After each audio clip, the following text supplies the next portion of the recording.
Steven's loss at Dewford Gym leaves him disheartened, but he decides to go train Beldam in Granite Cave, incidentally the other reason they chose the island. Most trainers have their own area of specialty, swimmers, bug catchers, hex maniacs, etc., and with Steven, it's cave diving. He and Beldam soon leave a scattered trail of Makuhita bodies in their wake, just as any good trainer would do. However, he forgets to mind his surroundings, and gets swept away by a cave tide while Liam Neeson shakes his head in the background. This incident doesn't prove fatal, though it easily could have, leaving Steven with a damaged arm. A wild Auron, or rather a tame Auron left to the wild, comes by and helps him find his way out again. It proceeds to force itself onto the team, deliberately triggering one of Steven's Pokeballs to capture it. Obviously, Steven is astonished at its behavior, more so when Auron immediately takes them back to Dewford Gym, injuries and all. Despite its dual typing having a quadruple weakness to fighting Pokemon, Auron wrecks the trainer's best, leaving Jude as shocked as Steven. Everyone is well aware that Steven hasn't trained this Pokemon, but Jude gives him the badge anyway. At the chapter's end, Steven promises to become a worthy trainer of his Pokemon's efforts. So, couple of things to say about this episode. It's good to see that Steven isn't God incarnate as a trainer, and takes his lumps both inside and outside the gym. A lot of writers make the mistake of having their protagonists win at everything early on, then get bored because there's nothing to improve upon. Well, duh. Characters must be grounded, conflicted, forced to struggle. I like how Wolfland mentions Steven's early wins in passing, and focus specifically on his hardest moments instead. It allows the reader to sympathize for him, and rejoice all the more when he eventually hits his stride later on. There's also just a smidgen of explanation for Steven's motivation dropped at the end, though it's pretty much the standard, "I wanna be worthy" sentiment that every trainer holds. I thought that Auron was a bit of a deus ex machina, because even though its strength and behavior get explained later, it was still the signature typing of Steven's team, most conveniently. Imagine if that had been a Sableye instead. Would have been weird. Still, I think it subverted my expectations in a good way. I figured that Beldam would evolve and beat the gym with its long-anticipated psychic powers. Instead, Steven won by fluke, using a Pokemon with a quad weakness, but also at higher levels than anybody with one badge would be expected to have. He didn't even really use Auron. He just stood by, gaping, with his arms still freshly bound in a makeshift sling. Speaking of which, Steven makes quick time to Slateport, as Jude recommends its healthcare services far above that of Dewford's. If you'll recall, this is the episode where the doctor tells him to rest, but he gets sick of it after a couple weeks and goes out anyway. That, of course, leads to his second unintentional Pokemon capture, an Electrike he saves from drowning in the river. Then there's the health complication, and the hurried trip to Watson in Mauville City, who takes care of the problem. This chapter gives us more insight into Steven as a person. At first, we witness his impatience, as he is loath to follow a prescription of no training for 3 weeks. It's a relatable character flaw, as I'm sure most of us have been bedridden at one time or another, grinding our teeth as we wait to heal. The episode also highlights the cost of braving the trainer's journey, where risk is always involved, and there are real consequences for choosing such a lifestyle.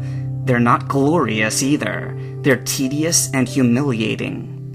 Later on, a different aspect of Steven's personality comes out, a selfless heroism. We've seen a little of this already, back when he rescued his Beldam from the poachers.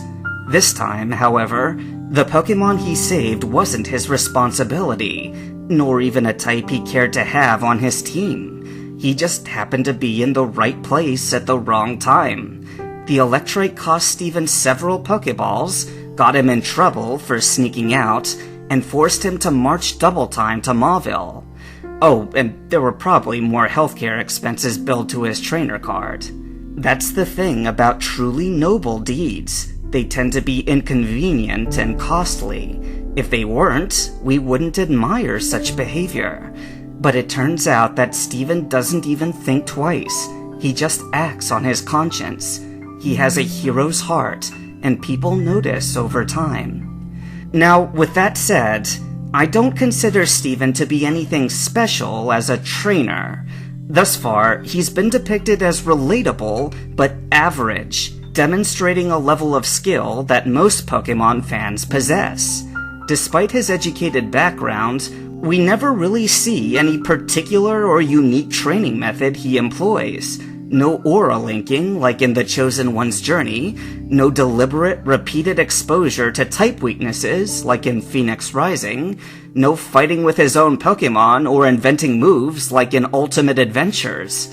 He just kinda drifts, half-baked, from one location to the next, with hopes that things will work out. That's not good enough. After going through this story 4 times, I'd happily designate the depicted Stephen as an ace trainer, but not a champion. You don't get to be champion by doing the same things that everybody else does, even if you've trained longer and own a Metagross. Wolflin is likely aware of this, given his fan feedback. At the story's end, he mentioned that he had works in progress that would expand more on the parts of Stephen's journey that were breezed over. I'm not aware of the particulars at the time of this recording, but if you're listening, Wolflin, I hope you'll take creative training measures into consideration. That, and a couple more instances where Skarmory snapped and went utterly berserk on his opponents. I was waiting for that in the battles against Phoebe and Drake, but alas, no dice. Getting back to the narrative, the next chronological episode skips over the Watson gym battle, to my great relief. I hate puns. They rank below fart jokes as far as humor goes. Just so you know, I've cut nothing from the story. You don't see the gym in Petalburg, Mauville, Lava Ridge, or Fortree, and honestly, that's fine with me, if the battles don't meaningfully contribute to the plot. We pick up in the Route 111 desert, where Stephen is searching for some old ruins after bumming a map from his father's record storage. I assume he cut through Rusturf Tunnel to get it. If I'd been on the road for a month, and home was just a town and a cave away, I'd take any excuse for a reprieve. I'm not gonna say much about Dusty, the only other human in this chapter. He's a bit quirky, but his presence has virtually zero impact on the plot. After about 1 page, he simply vanishes. He's seen one more time in a later chapter, where again his contributions are negligible and easily replaceable by other circumstances, and that's it. We never see him again after that. For the life of me, I don't get what he's doing here. The actual plot of the chapter is the salvage operation in the Mirage Ruins. Aron and Beldam start to feel watched, and the next day, their stalker is revealed to be a Baltoy. Why's a Baltoy stalking them? To draw them to its home ruins. Why are they being led there? So that Stephen can rescue some fossils with his opposable thumbs and excavation tools. Why do they need rescuing? Because the city's about to sink into the ground, where they'll be buried forever. Actually, that latter explanation doesn't really cut it. According to the chapter, the local Baltoy population is friends with the fossils, and that's why they don't want to lose them. Or at least, that's the conclusion Stephen comes to. I don't know how he arrived at that logic. How can one be friends with long-dead skeletal remains? See, if it were me, I would theorize that Baltoy are ancient artificial constructs, kinda like the modern-day Porygon. They're like clay golems, programmed by humans of old to sustain relics of their civilization, lest they be forgotten. They certainly don't look organic. Maybe I've just spent too much time in sci-fi, exploring the installation monitors of the Halo Rings and the Forerunner facilities of Subnautica, but there you go.